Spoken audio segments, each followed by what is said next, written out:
منزہ صاحب سعید صاحب کتنے دن ہو گئے ہیں سمرہ نے نہ ہمارے ساتھ بیٹھ کر کھانا کھایا نہ ہی کوئی بات کی۔ مسز سعید نے افسردگی سے شوہر کی جانب دیکھتے ہوئے کہا۔ سعید صاحب نے کافی کا کپ میز پر رکھتے ہوئے پوری سوچ نظروں سے بیوی کی جانب دیکھا اور اٹھ کر ان کے برابر آ کر بیٹھ گئے۔ ریحانہ اس کو کچھ وقت دو، وہ بہت ہی شاک سے گزری ہے۔ 3 سال کی منگنی کا یوں اچانک ختم ہو جانا معمولی بات نہیں۔ بس تم ہمت رکھو، اس کو بھی ہمت دلاؤ، انشاءاللہ سب ٹھیک ہو جائے گا۔ وہ متانت سے بولے ہوں۔ ریحانہ نے ایک لمبی سرد آہ بھری۔ آپ ٹھیک کہہ رہے ہیں، مگر مجھ سے بیٹی کا دکھ برداشت نہیں ہو رہا۔ پھر وہ بات بھی تو نہیں کر رہی۔ بات بھی کرے گی، لیکن ابھی وہ جیسے ہے ویسے ہی رہنے دو۔ سعید صاحب نے بیوی کے کندھے پر نرمی سے ہاتھ رکھتے ہوئے کہا۔ سمرہ ریحانہ اور سعید کی اکلوتی بیٹی تھی اور حد سے زیادہ لاڈلی۔ پروفیشن کے اعتبار سے بینکر تھی۔ 3 سال قبل اس کی منگنی اس کی پسند سے اس کے کولیگ فیصل سے طے پائی تھی۔ دونوں خاندان خوش تھے۔ جلد شادی کی تیاری شروع ہونے والی تھی کہ اچانک فیصل بنا کچھ بتائے USA چلا گیا اور وہاں پہنچ کر بذریعہ فون سمرہ کو بتا دیا کہ وہ اب اس کا انتظار نہ کرے، کیونکہ وہ اب واپس نہیں آئے گا۔ گرین کارڈ کے حصول کے لیے اس کو وہیں شادی بھی کرنی ہوگی۔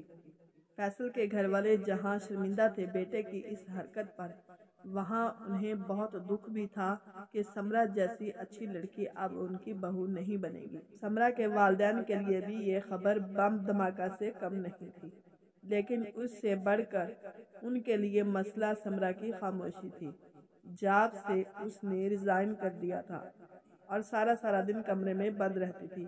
کھانا تو پہلے ہی کم کھاتی تھی، مگر اب تو سارا دن کافی کے مگ اور ایک سلائس یا 2 بسکٹ پر گزارا ہو رہا تھا۔ ریحانہ نے کئی بار بیٹی سے اس کے دل کا حال جاننے کی کوشش کی، مگر وہ کسی موضوع پر بھی ماں باپ سے بات نہیں کرنا چاہتی تھی۔ سارے گھر میں مردنی سی چھائی ہوئی تھی۔ سعید صاحب صبح آفس چلے جاتے اور رات 9 بجے واپس آتے۔ سمرہ اپنے کمرے سے باہر ہی نہیں نکلتی تھی۔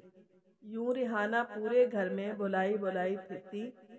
صوفیہ مجھے چائے کا 1 کپ دے دو اور پھر کچن کی اچھی طرح صفائی کر لو۔ ریحانہ نے لاؤنج میں ملازمہ کو آواز دے کر کہا۔ صوفیہ نے کچھ دیر بعد چائے کا کپ اور اخبار میز پر رکھا اور جیسے ہی پلٹی اس کے چہرے پر خوشگوار حیرت نظر آئی۔ سمرہ باجی، آپ کے لیے بھی چائے بنا دوں؟ صوفیہ کی آواز پر ریحانہ نے پلٹ کر دیکھا تو سمرہ دونوں ہاتھوں سے اپنی کنپٹیاں دباتے ہوئے لاؤنج میں آ گئی۔ کیا ہوا سمرہ، سر میں درد ہے؟ ریحانہ نے پیار سے سمرہ کا ہاتھ تھام کر اس کو اپنے پاس صوفے پر بٹھاتے ہوئے کہا۔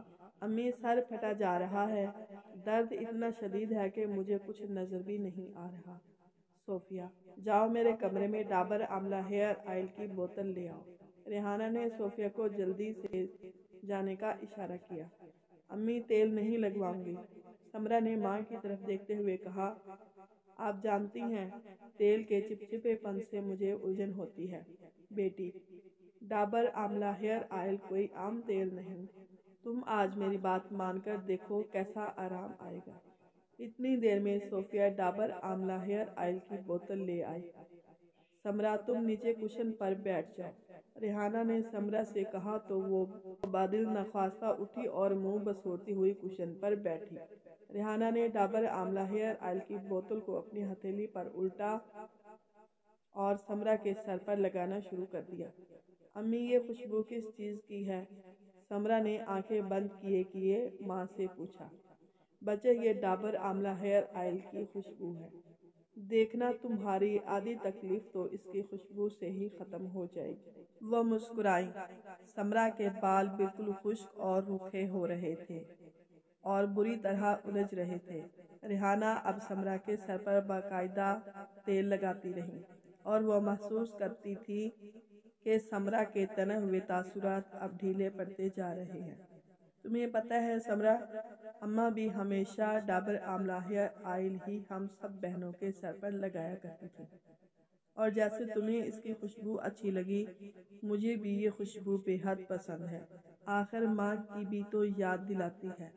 ریحانہ نے بیٹی کے بالوں کی نوک پر پیار سے آئل لگاتے ہوئے کہا۔ سمرا نے اپنے پاؤں پسار کر ان پر تکیہ رکھتے ہوئے ماں سے کہا، امی صوفیہ سے کہیں مجھے کافی بنا دے۔ سمرا کی آواز سن کر ہی صوفیہ جن کی طرح حاضر ہو گئی۔ جی باجی ابھی لائی، کہتی وہ کچن میں گھس گئی۔ سمرا کچھ کھا پی بھی لو بیٹے، کب تک بھوکی رہو گی؟ ماں تھی بیٹی کے دکھ پر اس سے زیادہ دکھی تھی۔ امی زور سے مساج کیجیے، بہت آرام مل رہا ہے۔ سمرا نے ماں کی بات سنی انسنی کر کے کہا، تمہیں پتہ ہے سمرا، تمہارے ابو سے شادی سے پہلے میری بات میرے تایا زاد سے طے تھی۔ کیا؟ سمرا نے حیرت سے سر گھما کر ماں کو دیکھا۔ ہاں بیٹے، 6 سال ہماری بات پکی رہی، پھر انہیں اپنی پڑوسن سے عشق ہو گیا اور تمہارے نانا نے میری منگنی توڑ کر تمہارے ابو سے نکاح کر دیا۔ کچھ دن میں افسردہ رہی، پھر اماں کے سمجھانے پر عقل میں یہ بات آ گئی کہ جو آپ کا تھا ہی نہیں اس کے لیے کیا رونا۔ اس زمانے میں میرے بھی سر میں بہت درد رہتا تھا، آنکھیں جلتی رہتی تھی۔ تمہاری نانی روز میرے سر پر ڈابر آملہ ہیئر آئل لگاتی تھی۔ میں تو اتنی اچھی مساج نہیں کرتی جو وہ کرتی تھی، بس سر درد بھی بھاگ گیا اور پھر کبھی نہیں ہوا۔ ریحانہ کھلکھلا کر مسکرائیں۔ امی، ابو نے کبھی آپ سے ایسی بات کوئی نہیں کی تھی جس سے آپ کے سر میں درد ہو؟ سمرا نے ہنس کر ماں کو دیکھا۔ بیٹی کو کتنے دنوں بعد یوں کھلکھلا کر ہنستا دیکھ کر ریحانہ کی آنکھیں نم ہو گئیں۔ میری جان، یہ بتاؤ گھر میں ڈابر آملہ ہیئر آئل کی مساج زیادہ کون کرواتا ہے؟ ابو۔ سمرا نے مسکراتی نگاہوں سے ماں کو دیکھا اور دونوں ماں بیٹی کھلکھلا کر ہنس پڑی۔ امی، سر درد بالکل ختم ہو گیا، آپ میرے لیے اچھا سا ناشتہ بنوائیں، آج میں پیٹ بھر کر کھاؤں گی۔ اور ریحانہ نے پیار سے سمرا کے سر پر مساج کیا اور ڈابر آملہ ہیئر آئل کی بوتل کو چوم کر دھیرے سے کہا، تم ہی تو ہو میرے گھر کی خوشبوؤں کی ضامن۔ اگر ویڈیو اچھی لگے تو اسے لائک اور شیئر کریں اور کمنٹ باکس میں اپنی رائے کا اظہار ضرور فرمائیں۔ اور ہاں، ماہی 786 یوٹیوب چینل کو سبسکرائب کرنا نہ بھولیں۔ اللہ حافظ۔